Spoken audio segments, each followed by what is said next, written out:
Olá, eu sou o professor Luiz Antônio Peixoto Vale, da série Checkmate Global. Estamos gravando agora o 14º vídeo da série complementar, juntando as peças e explicando o movimento. Nosso canal é voltado para geopolítica, estratégia e inteligência, então eu preciso que vocês compreendam que ao olharmos os fatos e a história, nós precisamos olhá-lo sob um prisma superior, sem apego a figuras históricas, sem apego a ideologias e às ideias que estejam prevalecendo no momento. Nós precisamos olhar o jogo como uma disputa de poder, onde não importa o nome do peão que está sendo movido. O que importa é o movimento e o objetivo a que se quer chegar. Todos os movimentos nesse tabuleiro, a perspectiva com que nós olhamos o jogo é sempre a perspectiva do resultado.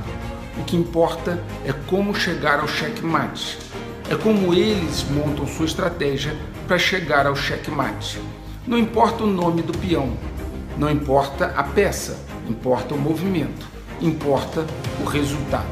Então eu peço a vocês que ao longo desse vídeo, lembre-se que eu não sou professor de história, eu não quero me perder nos detalhes da história e muito menos quero me perder nas distrações da ideologia ou das figuras históricas.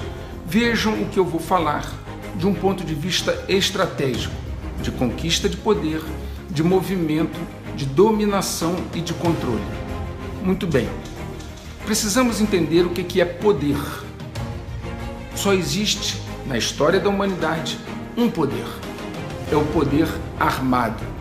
Quando eu digo poder armado, eu não estou me referindo propriamente às forças armadas como são constituídas hoje. Eu estou me referindo a um grupo de homens que, com armas, pode impor a sua vontade aos demais.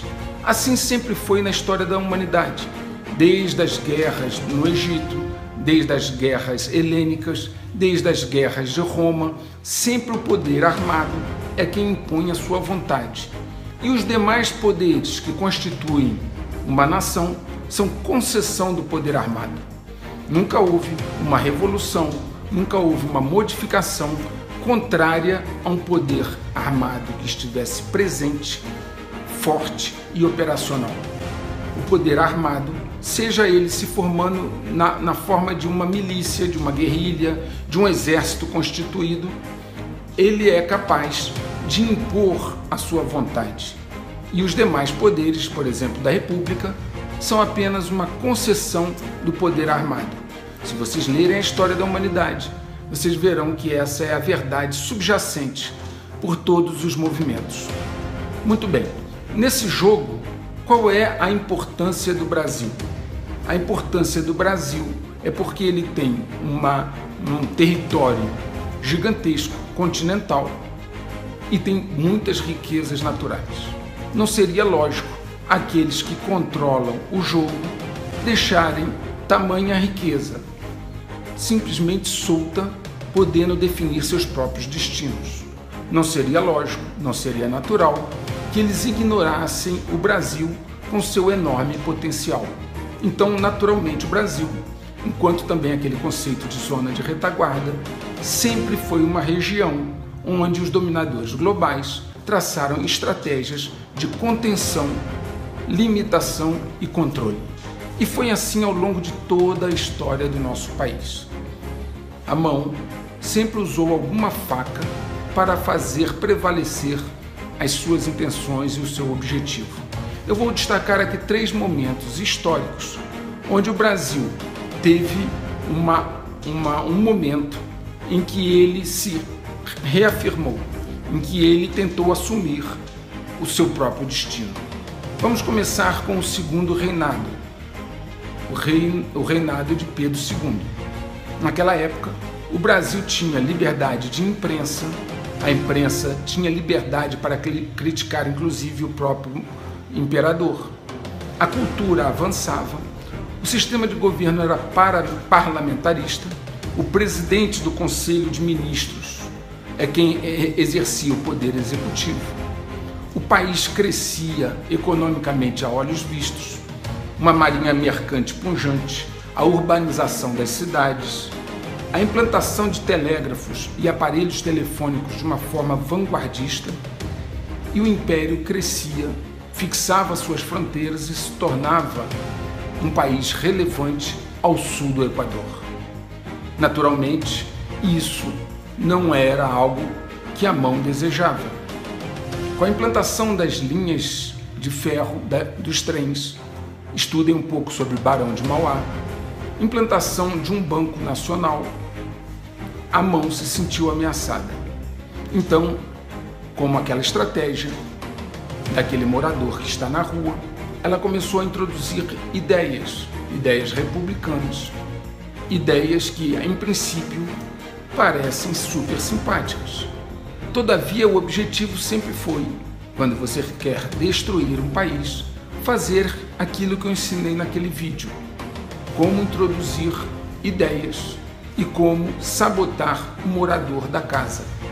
Aquela mesma metodologia foi aplicada, o poder armado nacional foi usado como a faca, a mão manuseou a faca e as várias facas, e o Marechal Deodoro da Fonseca, que era monarquista, decretou então a República. Veio então um período de caos, um período muito difícil ao país, e aquele grande progresso que estava acontecendo no campo cultural, no campo até tecnológico, no campo econômico, se perdeu e foi diluído. Até que vamos então para um segundo momento, década de 30, quando o presidente Getúlio Vargas assume a liderança do país através da concessão de uma junta militar provisória que lhe passa o poder. Novamente, o poder armado intervindo no processo natural.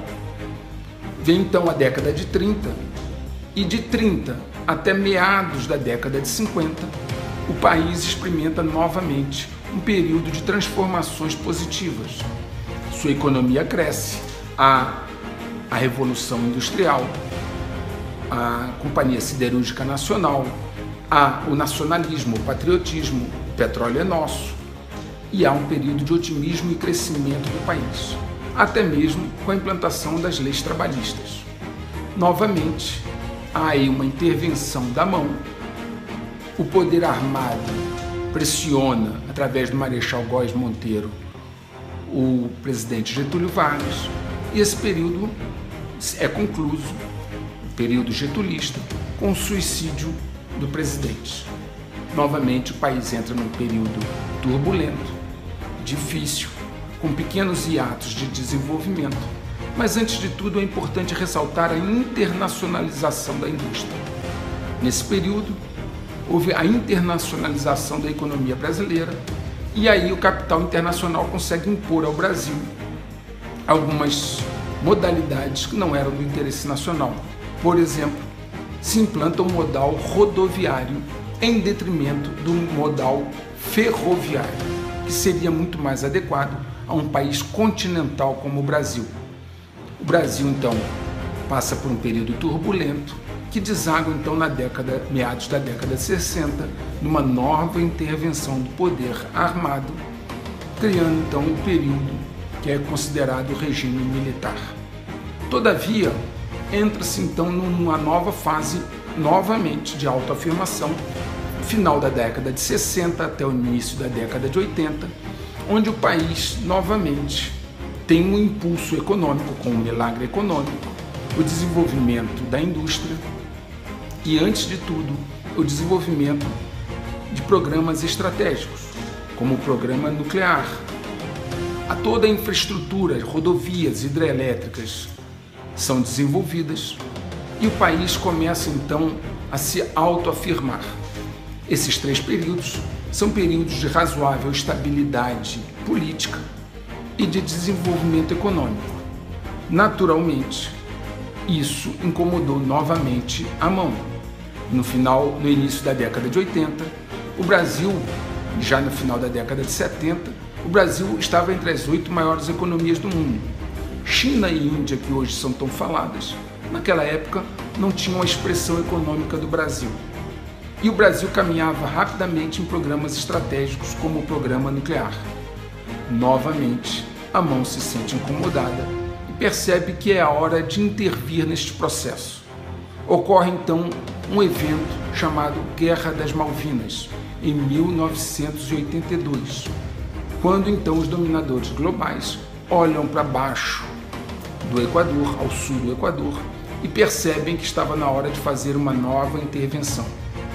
O resultado dessa intervenção, que depois no próximo vídeo eu vou discorrer, são aquelas técnicas de quinta geração que eu já falei para vocês no vídeo. O resultado dessa intervenção é o país em que estamos hoje.